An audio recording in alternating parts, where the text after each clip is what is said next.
Voilà.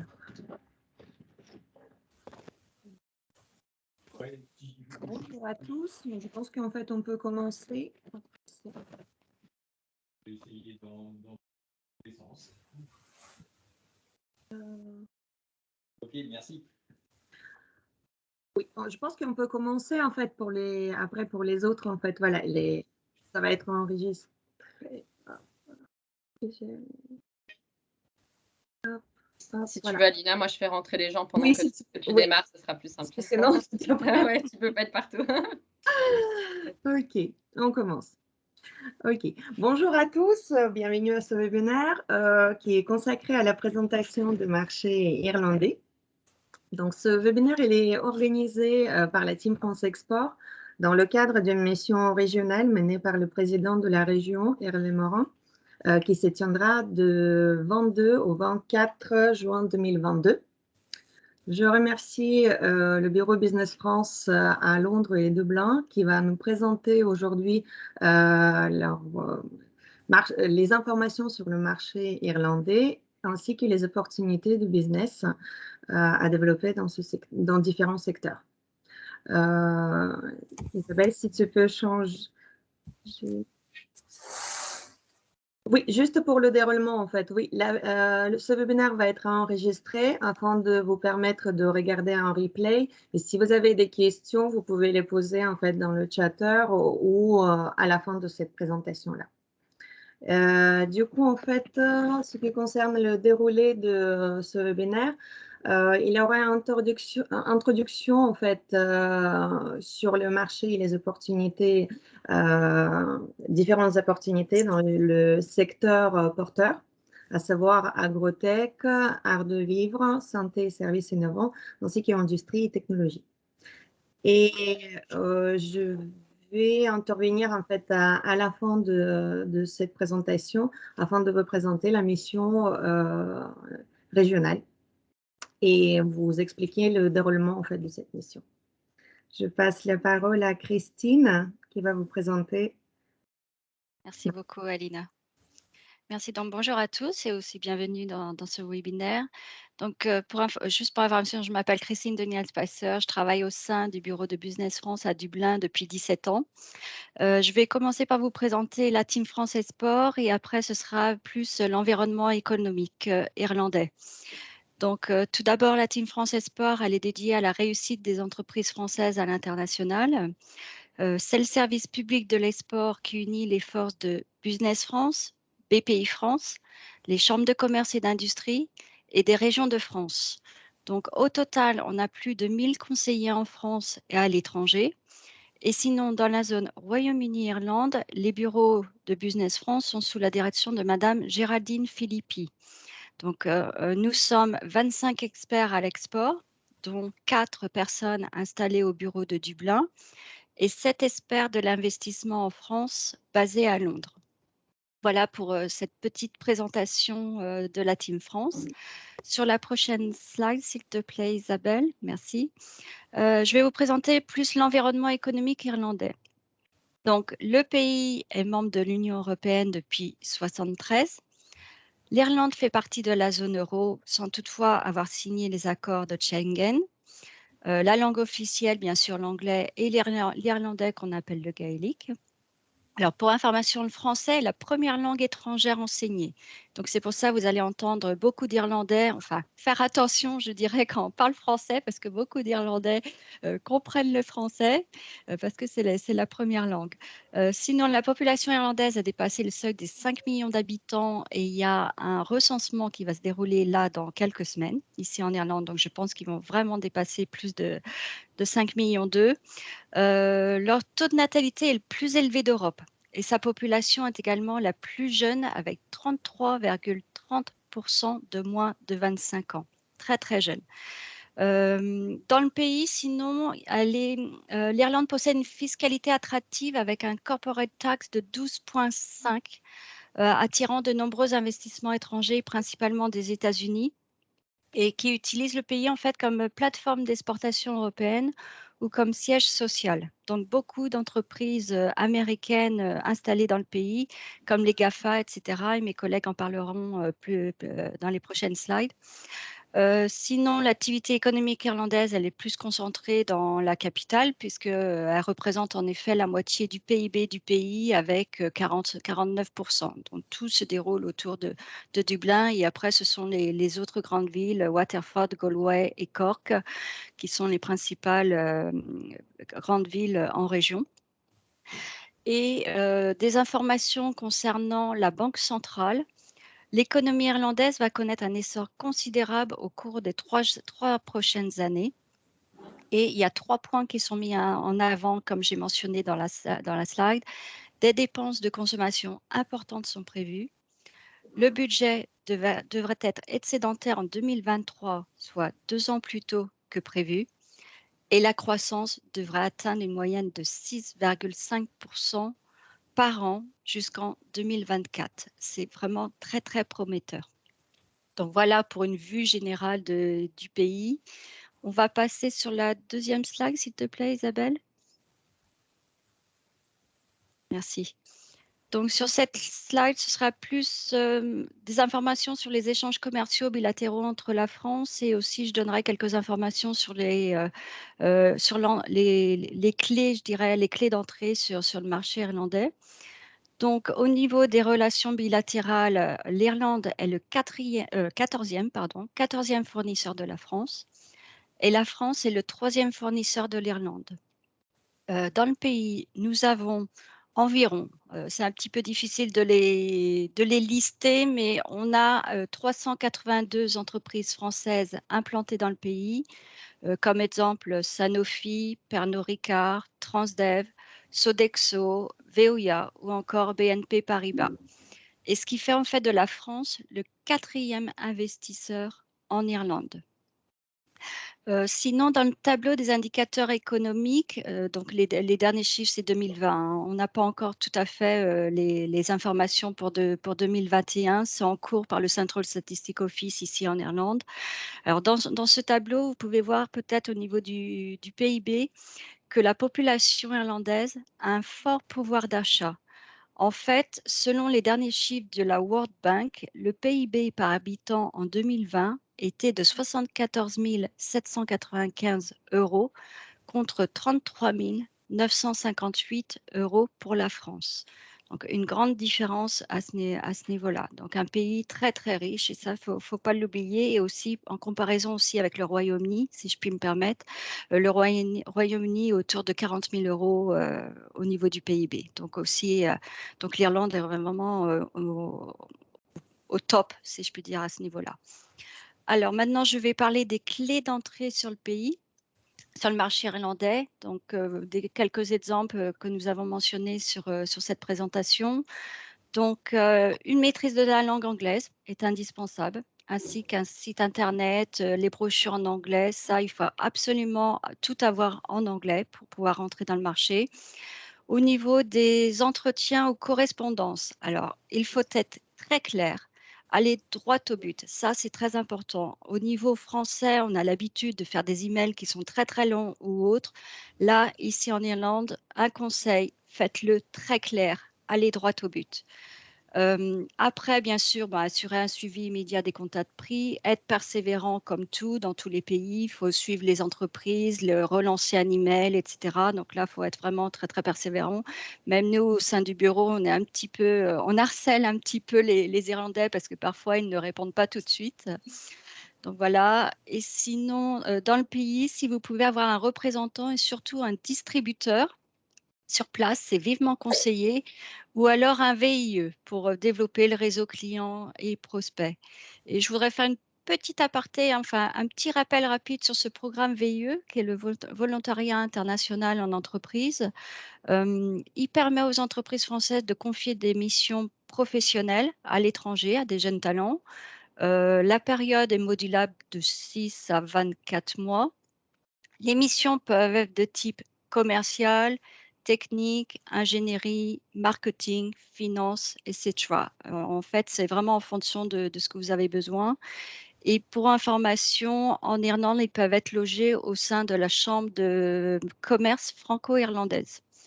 et qui n'est pas trop loin d'ailleurs de l'ambassade de France dans le pays. Voilà. Et sinon, je me permettrais de rajouter 2-3 choses aussi.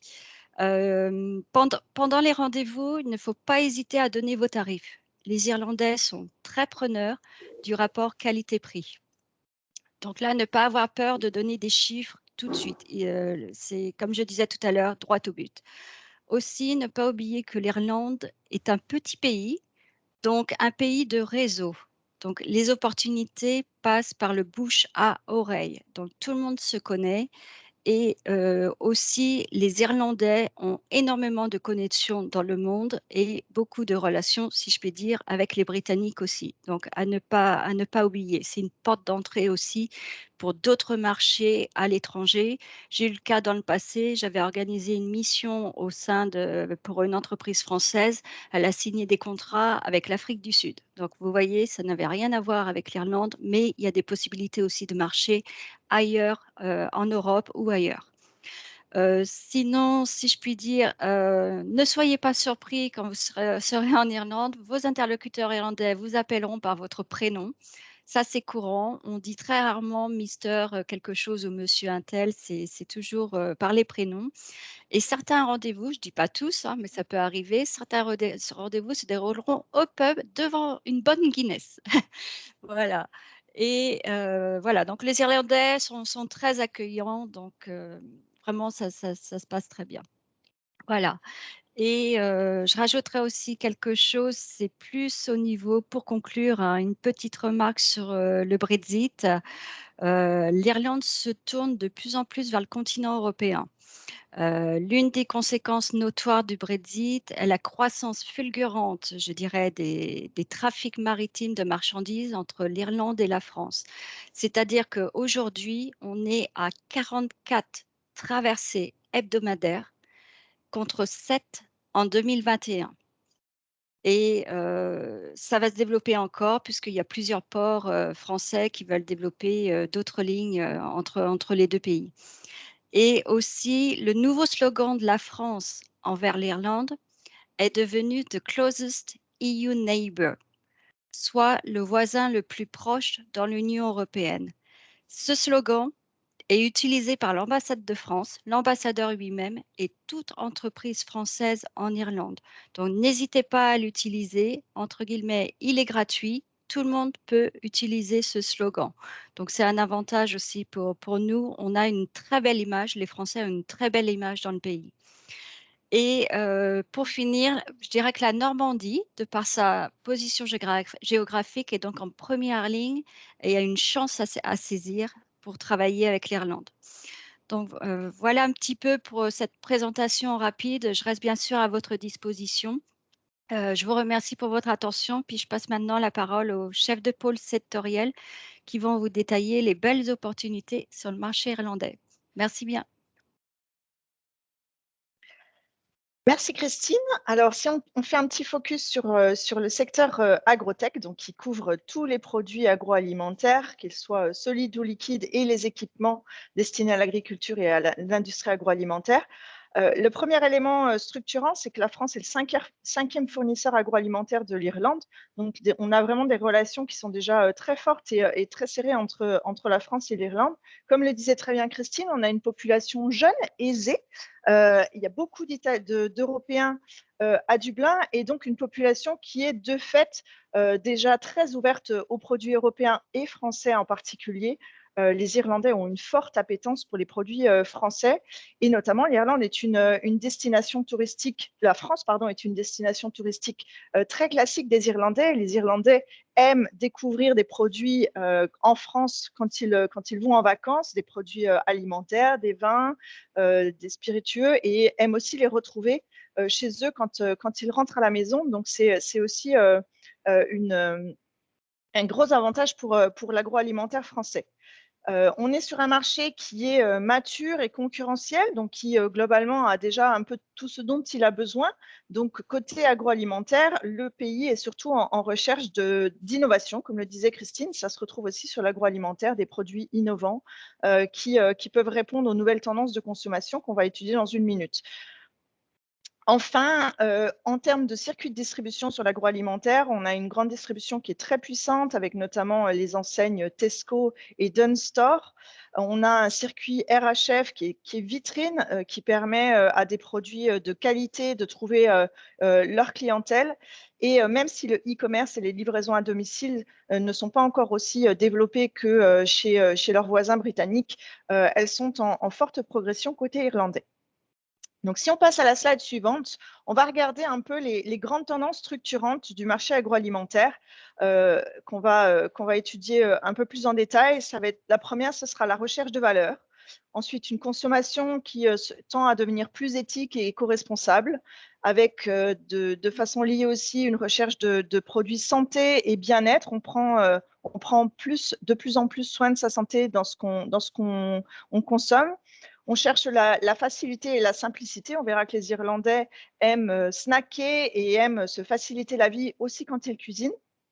Et sur le côté équipement agri et agro, on a une agriculture et une industrie agroalimentaire qui cherchent à devenir plus vertes et plus performantes.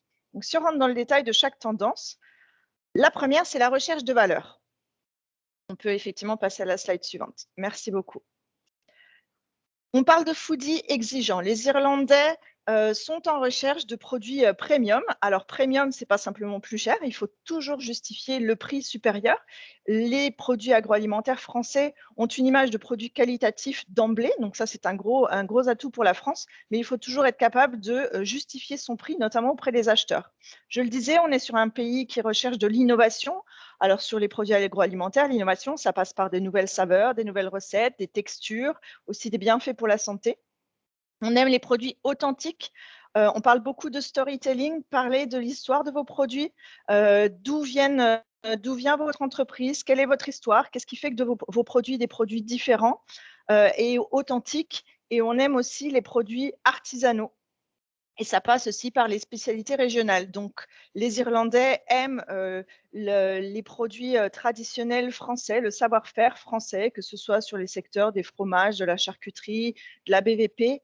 Et toutes les spécialités régionales sont aussi très, très, très appréciées. Notamment, je vous le disais, parce que les Irlandais en connaissent déjà un certain nombre, puisqu'ils ont eu l'occasion de voyager en France pour beaucoup.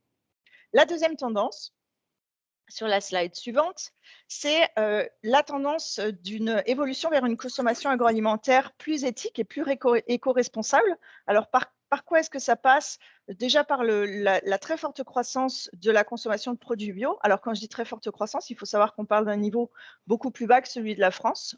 Aujourd'hui, en Irlande, on a une production de produits bio qui est très faible. Donc, l'Irlande s'appuie vraiment sur ses importations pour répondre à une demande qui grandit très vite et qui est en train de doucement essayer de rattraper celle du niveau qu'on connaît en France. Forte tendance également pour la recherche de produits alternatifs aux protéines animales. On s'intéresse aussi beaucoup au bien-être animal et au fair trade. Tout ce qui est label durable sont très recherchés, et aussi les labels de qualité. Alors, il faut savoir que la connaissance des sigles AOP et IGP est moins grande que celle qu'on a en France, que le consommateur français a, mais les Irlandais commencent à connaître les labels de qualité et à comprendre ce que ça signifie en termes de qualité produit. En termes de packaging, je le disais, une consommation plus éco-responsable, donc tout ce qui est packaging recyclable, qui permet de réduire la consommation de plastique est fortement recherché, est un atout qu'il faut absolument mettre en avant sur ce marché.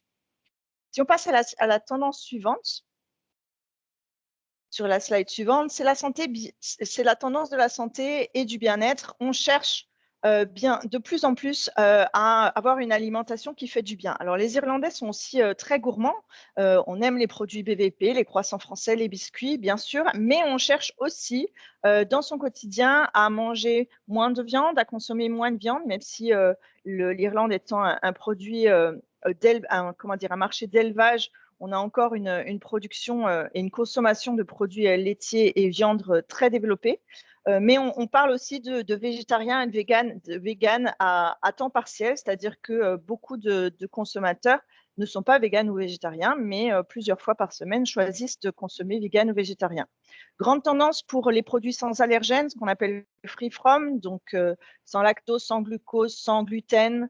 À savoir que dans les restaurants, c'est beaucoup plus fréquent qu'en France de trouver toutes des options sans allergènes et sans viande.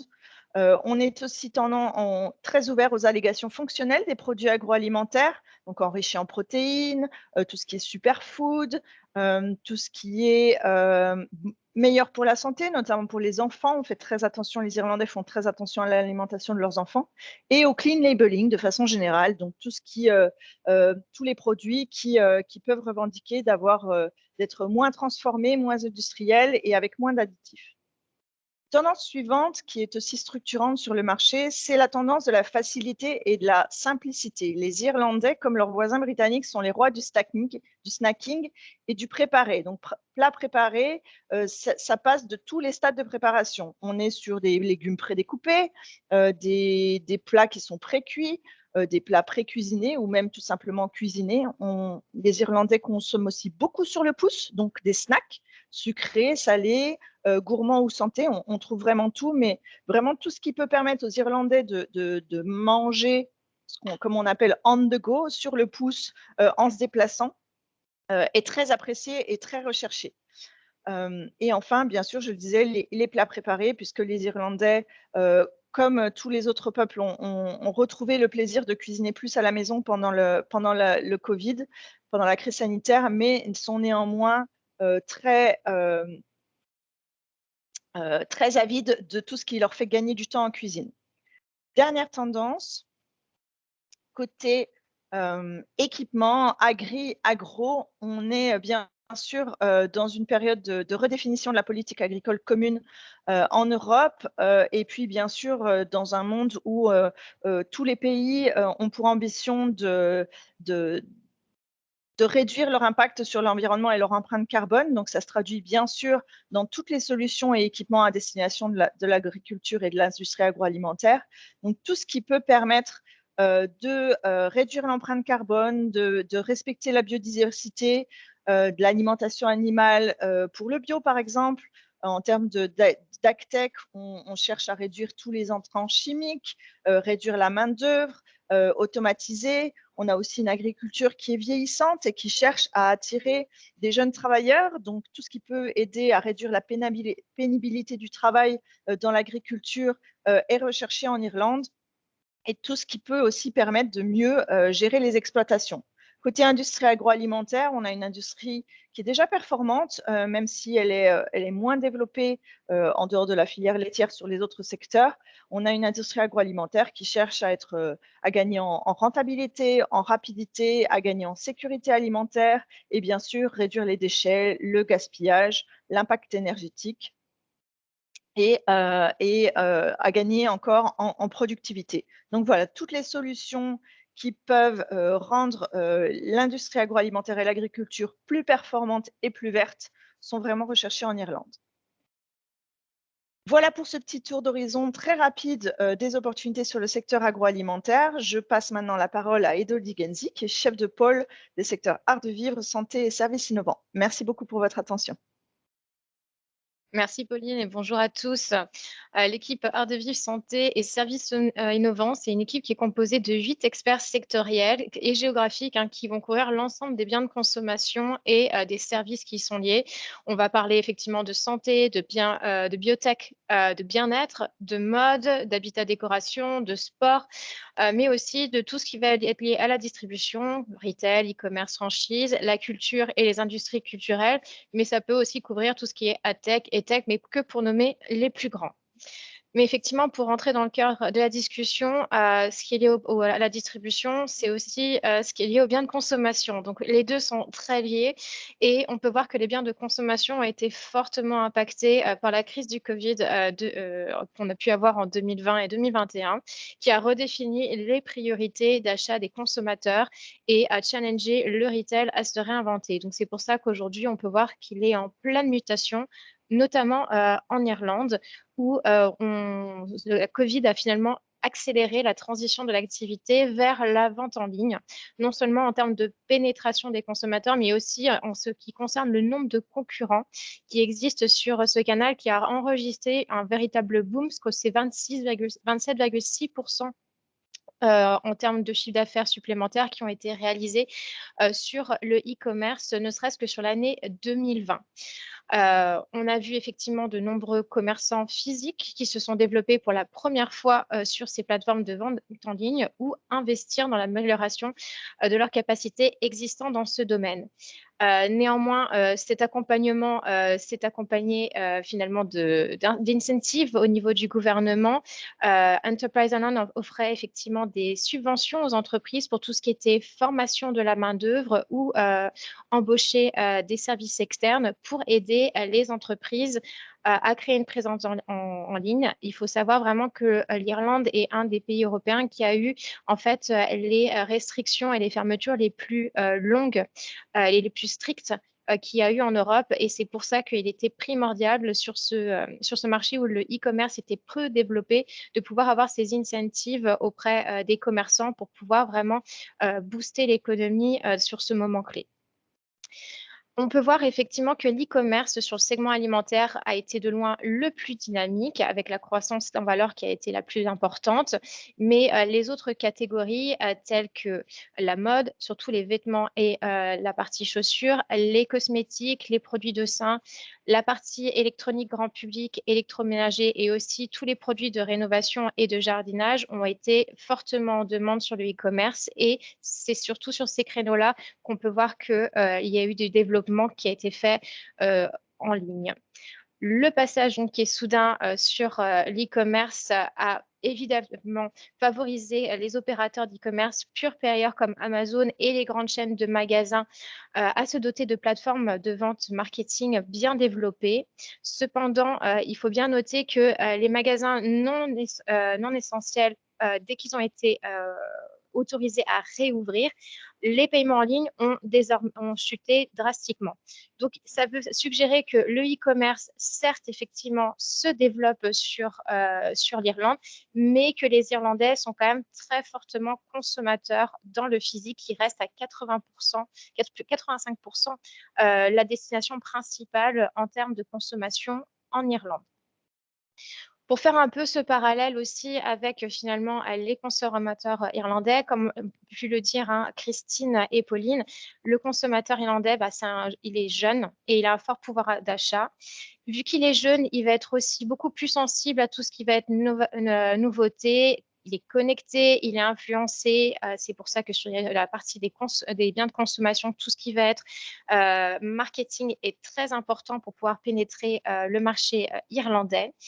E-shopper sur les plus jeunes, c'est une tendance qu'on ne voit pas forcément au-delà des 35-40 ans. Il est néanmoins, en tout cas, volatile et il est quand même responsable et durable, ce qui peut être assez contradictoire, volatile, parce que finalement, ils ne sont pas si loyaux que ça en termes de comportement d'achat, mais néanmoins, ils tendent effectivement à acheter des produits qui sont plus responsables et durables, ce qui l'un ne va pas sans l'autre. Également, comme l'a pu le dire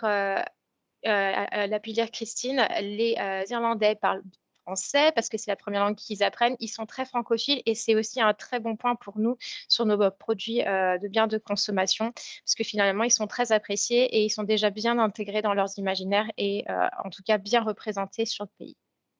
Slide suivante, s'il vous plaît. Sur la partie des biens de consommation, il y a déjà une offre qui est très développée sur la partie lifestyle. Comme c'est le cas pour les produits qui sont agroalimentaires, on est sur des marchés matures et très concurrentiels. La Covid a forcément changé les comportements d'achat et a pu mettre en avant certains secteurs porteurs qui continuent à être en forte demande sur l'Irlande.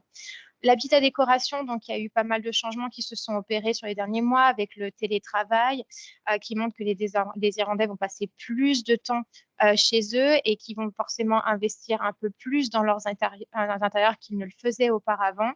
Néanmoins, ils sont très pragmatiques, comme les Britanniques sur leurs intérieurs, mais aussi très orientés prix. Donc, c'est vrai que tout ce qu'on va avoir en termes d'offres, que ce soit de manière générale sur l'habitat décoration, c'est vraiment le rapport qualité-prix qui va vraiment prévaloir en termes de critères sur les besoins et sur les secteurs porteurs, que ce soit en termes de demande, en termes mobilières, tout ce qui va être DIY, bricolage, jardinage, mais c'est aussi tout ce qui va être finalement en termes de rénovation des intérieurs qui sont souvent vus comme une solution alternative d'aménagement qui va être adaptée aux besoins, que ce soit des besoins en termes mobiliaires ou en termes de décoration, mais aussi par rapport au budget qu'on peut y allouer. Également, tout ce qui va être secteur porteur, c'est les secteurs cosmétiques et tout ce qui va être lié aux compléments alimentaires. On est sur une offre qui va être santé, beauté. On a des comportements qui changent en termes de besoins, et notamment liés aussi à la Covid. On va être plutôt sur des très bonnes performances en termes de produits qui vont être des produits de soins et des produits d'hygiène. On est sur une recherche de produits premium et niche et aussi une forte appétence pour les produits naturels et bio. Et cela, ça convient effectivement pour la partie des cosmétiques et aussi pour la partie des compléments alimentaires. On a vraiment une envie de pouvoir mieux consommer. Ça passe parce qu'on met sur notre peau et ça passe aussi par un complément de santé pour pouvoir, en tout cas, éviter toute problématique et se parer en termes de prévention. Enfin, sur la partie culture, pas mal de projets sont en cours sur l'Irlande, notamment via le projet Island 2040, qui est finalement la stratégie globale à long terme du gouvernement irlandais de fournir des meilleures infrastructures sociales, économiques et culturelles. Et dans le cadre de cette stratégie, le gouvernement irlandais a publié son plan décennal, Investir dans notre culture, notre langue et notre patrimoine sur 2018 jusqu'à 2027, qui définit l'engagement sur les programmes d'investissement à hauteur de près d'un milliard, 1,2 milliard exactement d'euros, pour pouvoir soutenir tout ce qui va être la créativité irlandaise, les infrastructures et aussi tous les besoins qui sont en termes de patrimoine et de langue. Sur la slide suivante, un autre secteur sur lequel qui est important sur l'Irlande, c'est la santé, qui est vraiment une destination phare du secteur. À savoir que finalement, le système de santé irlandais, il est scindé en deux. Vous allez avoir le service public, qui est le Health Service Executive, plus communément connu sous le HSE, et le système qui est privé. Le gouvernement a mis en place un programme à 10 ans qui s'appelle le Slant Care et qui va définir la stratégie nationale pour tout ce qui va être transformation santé et transformation des services sociaux, où on place vraiment le patient au cœur des parcours de soins avec tout ce qui va être refonte des services, des infrastructures, mais aussi l'optimisation des ressources et aussi tout ce qui est e-santé. À savoir que le budget de la e-santé est un véritable et véritablement un budget important, c'est 1,2 milliard sur le budget général qui est au niveau de la santé, c'est 17,4 milliards. Et en termes de digitalisation, on a vraiment des besoins qui sont bien listés, qui sont effectivement tout ce qui est lié à la prescription électronique, référencement et prise de rendez-vous en ligne, la numérisation des dossiers patients, la télésanté et l'interopérabilité. Tout ce qui fera finalement la facilitation des services de santé en termes de soins, ne serait-ce que la problématique de pouvoir accélérer finalement l'accès aux soins dans le sens où on a véritablement des queues qui sont très importantes et la gestion et cette gestion-là est très mise en avant et ce qui fait que ça développe en parallèle le service de santé privé qui est quand même fortement onéreux. Il faut savoir aussi que quand on parle de l'Irlande en termes de destination santé, c'est aussi une destination phare pour tout ce qui est le pharmaceutique. C'est un segment essentiel de l'économie irlandaise qui représente une part prépondérante au niveau des exportations mondiales. Il y a plus de 85 entreprises pharmaceutiques qui sont basées en Irlande. Le chiffre d'affaires est quand même des préparations pharmaceutiques, il est faramineux. On parle de plus de 51 milliards d'euros. Et il faut savoir que ces 51,2 milliards, finalement, c'est de la production de produits pharmaceutiques qui est fait en local, mais qui est majoritairement exporté par la suite. Et le chiffre d'affaires devrait augmenter d'autant plus sur les prochaines années pour atteindre 70 milliards d'ici les 5 prochaines années.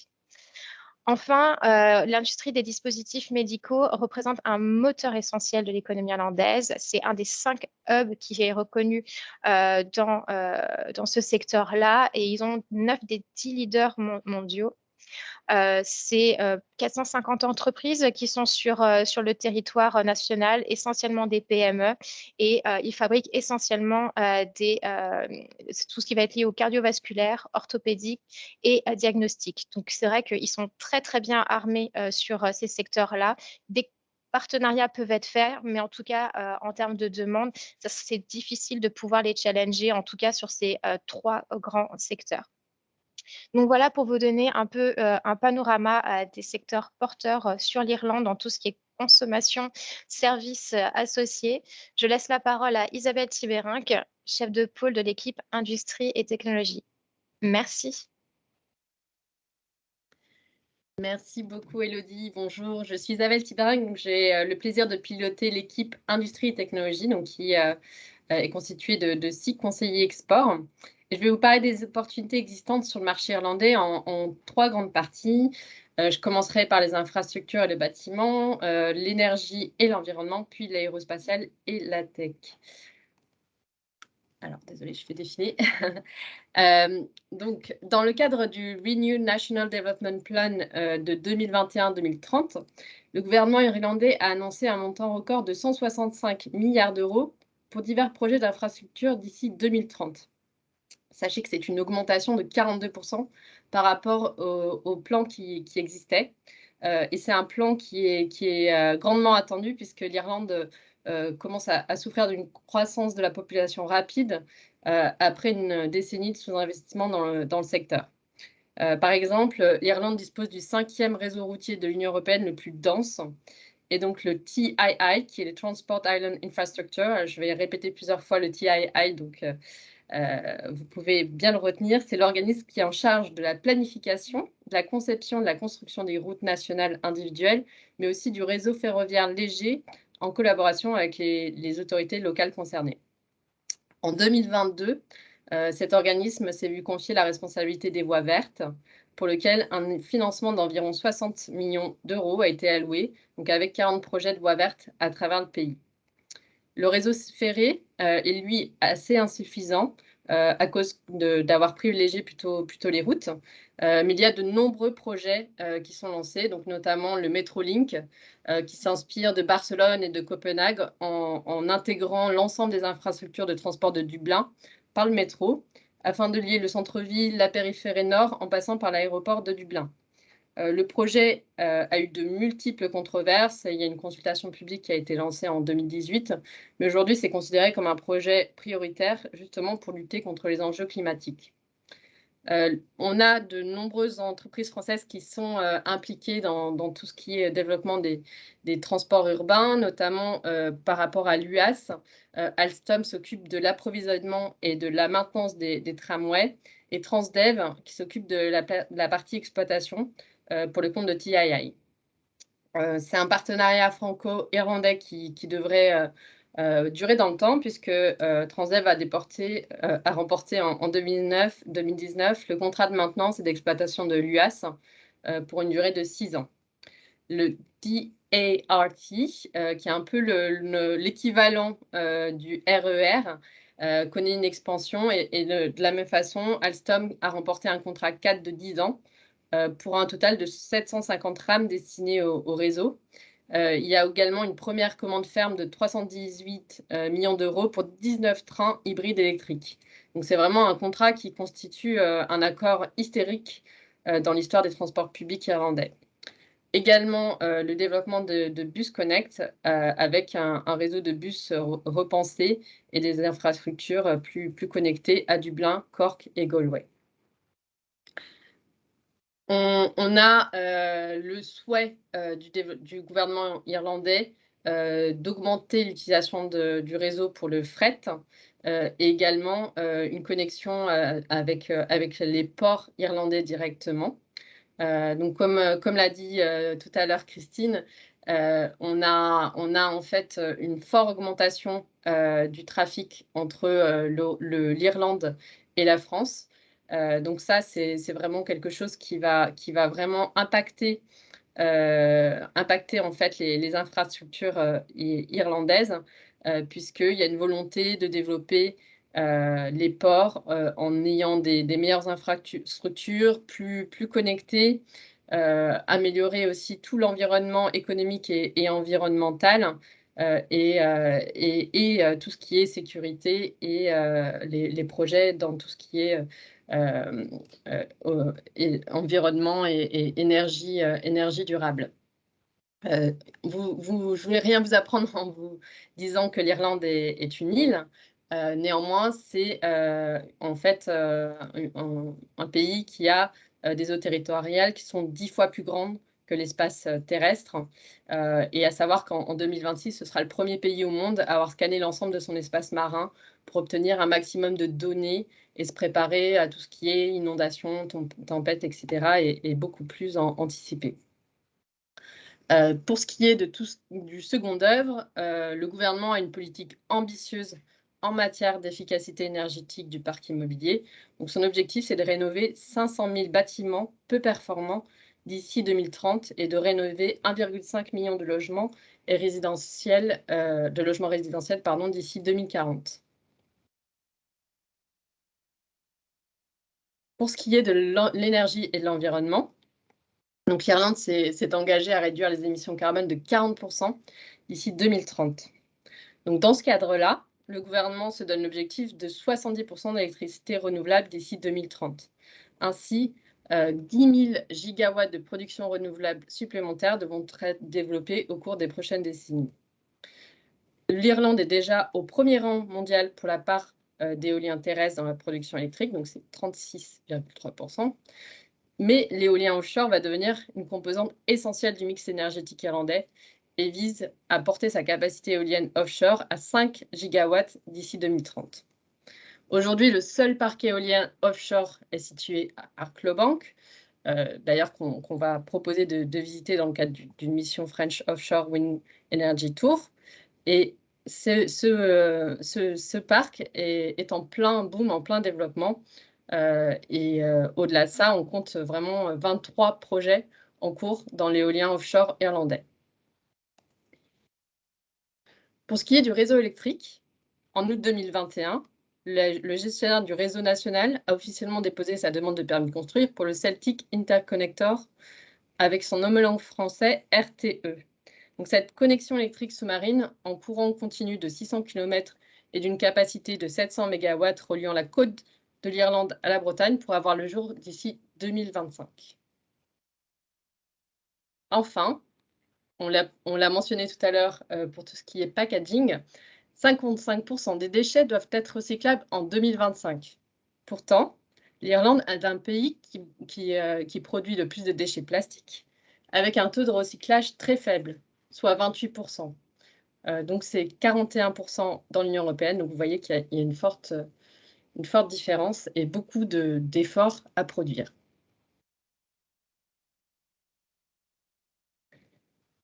Alors, last but not least, tout ce qui est aérospatial et la tech. Donc, on est quand même sur la Silicon Valley européenne et de nombreuses innovations sont créées et exportées sur ce territoire. Donc, il faut savoir déjà dans l'aérospatial que le secteur de l'aéronef et des engins spatiaux représente la 3e poste des exportations françaises en Irlande, soit 10% de nos exportations.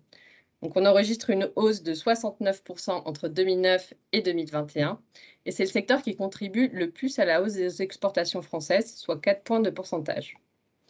Aujourd'hui, l'Irlande est un centre mondial pour la location et le financement d'avions. 15 des grandes sociétés de leasing au monde ont leur siège en Irlande. Et selon PwC, les bailleurs irlandais gèrent plus de 65% des avions commerciaux au monde. Par ailleurs, un avion irlandais décolle ou atterrit presque toutes les secondes dans le monde. Au-delà de sa réputation de regrouper les géants de la tech, donc avec 9 des plus grandes entreprises de logiciels qui ont une présence stratégique en Irlande, le pays se place à la 2e place des exportateurs mondiaux. Donc vous avez vraiment un hub de la tech qui s'est créé en Irlande. De plus, son climat, qui est plutôt propice à l'entretien des data centers et sa présence des groupes internationaux, font que 25% des données européennes sont hébergées en Irlande. Ce qui a mis place, ce qui a développé non seulement de nombreux data centers, mais aussi a placé la cybersécurité vraiment au cœur des considérations des acteurs publics. Donc, on a un écosystème très riche avec de nombreux acteurs, accélérateurs, instituts de recherche dans la cybersécurité. Donc, par exemple, le gouvernement a lancé Cyber Island, c'est un cluster de la cybersécurité qui regroupe 90 entreprises, dont IBM, McAfee, Qualcomm et 15 établissements académiques. Donc, vous avez vraiment un environnement sur lequel je sais certains d'entre vous auraient bien intérêt à se développer.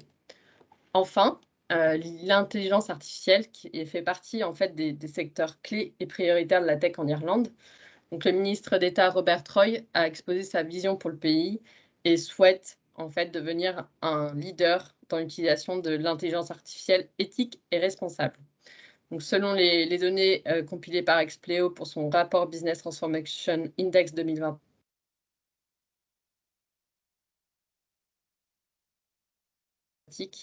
d'ici 2023. Voilà, je vous ai présenté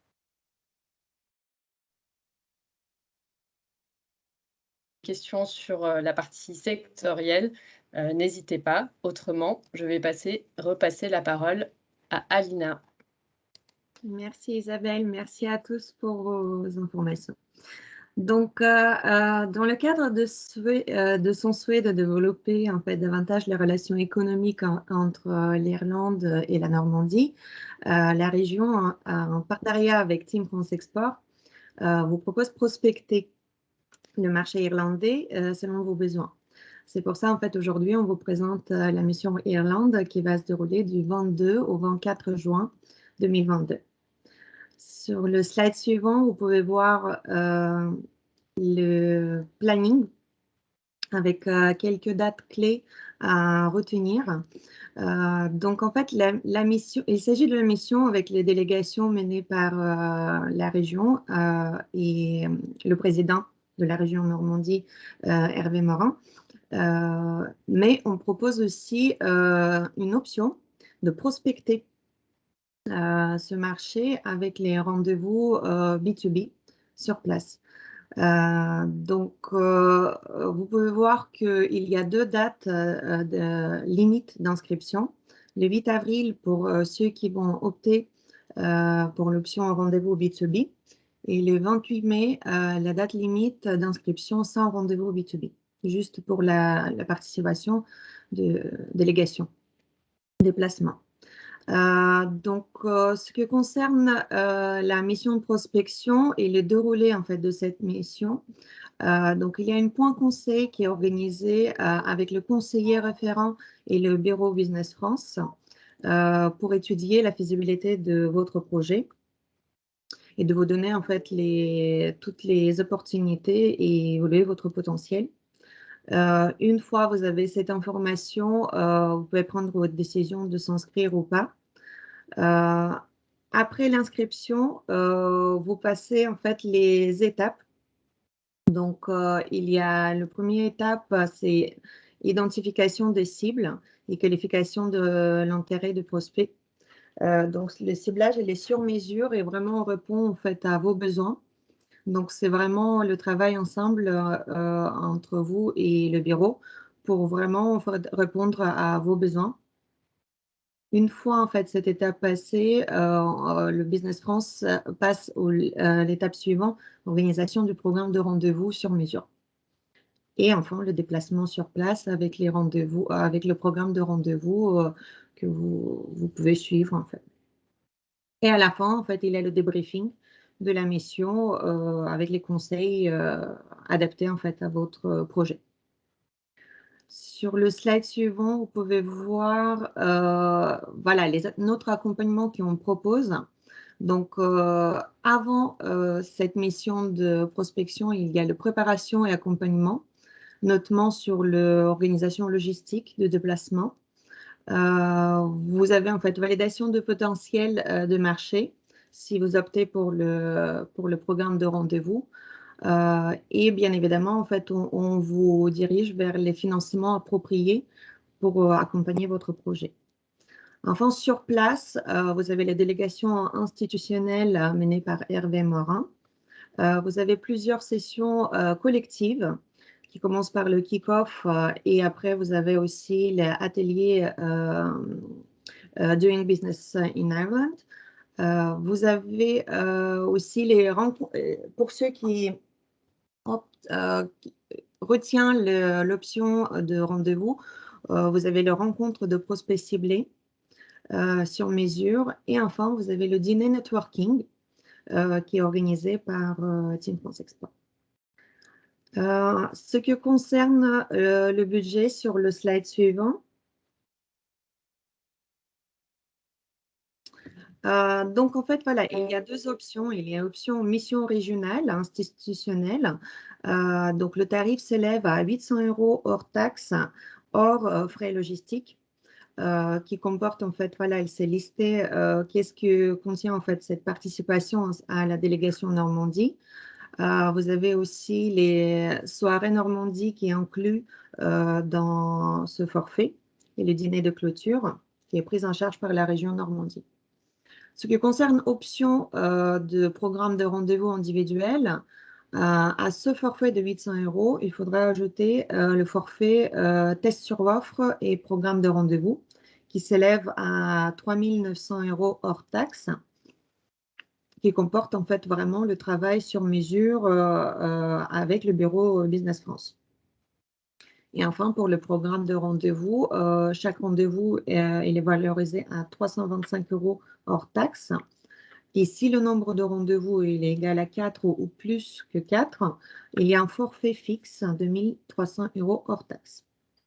Il y a aussi en fait option de participants supplémentaires et c'est à 100 € hors taxe par personne. Ce qui concerne logistique, à titre informatif, on vous a mis en fait une fourchette pour que vous avez en fait vraiment la globalité de budget pour cette mission. Donc, les prestations mentionnées, c'est dessus qu'on prend vraiment l'accompagnement de la Team France Export avant, pendant et après la mission. Et ce qui est important aussi de souligner, c'est l'accompagnement dans le montage de dossiers d'aide. Sur le slide suivant, vous pouvez voir en fait quel type d'aide en fait vous pouvez demander dans le cadre de cette mission. Donc, en fait, le dispositif Impulsion Export, c'est une subvention à hauteur maximum de 50% de dépenses éligibles. Ça concerne la prestation plus les frais logistiques. Important de noter en fait que les demandes de dépôt possibles pour 2 000 € minimum de dépenses. À cette aide, vous pouvez ajouter chèque relance export. C'est une aide en fait à l'auteur de 50% de dépenses éligibles et ça concerne uniquement la prestation. Et pareil, en fait, chèque relance export, il est plafonné à 2 000 € maximum. Et enfin, vous pouvez aussi bénéficier de l'assurance prospection. C'est jusque 65% de votre budget peut être couvert avec cette assurance de prospection auprès de BPI France Assurance Export. Bien évidemment, en fait, les aides sous réserve d'éligibilité. C'est pour ça, en fait, notre équipe Team France Export il est à votre disposition pour évoluer votre projet. Voilà, sur le slide suivant, vous avez les coordonnées en fait de moi-même et ainsi que Sophie Dutil en fait si vous avez les questions sur l'organisation et si vous avez besoin en fait plus d'informations, n'hésitez pas à nous contacter. Voilà. Donc si vous avez des questions en fait c'est le moment de les poser. Je vous laisse.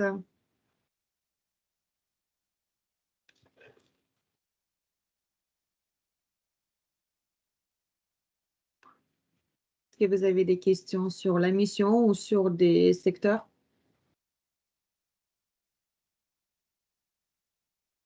Non. Bon, dans ce cas-là, en fait, de toute façon, on reste à votre disposition si vous avez besoin de plus d'informations. Et je remercie à tout le monde. Je remercie tout le monde, en fait, de leur... Ah, il a quand même une question. Non, en fait, c'est pas une question, c'est juste un commentaire. Enfin, j'ai découvert plein de choses et ouais, c'était très intéressant, c'était très bien fait. Donc, je vous remercie. Merci à vous. Donc moi, je vous recontacte en fait avec le replay de ce webinaire ainsi que en fait voilà les informations et la présentation qu'on vient de vous présenter. Je vous souhaite à tous bonne journée. Merci beaucoup. Merci. Merci, bonne Au journée. revoir, merci à tous. Au revoir. Merci. Merci, au revoir. Merci beaucoup, au revoir. Au revoir.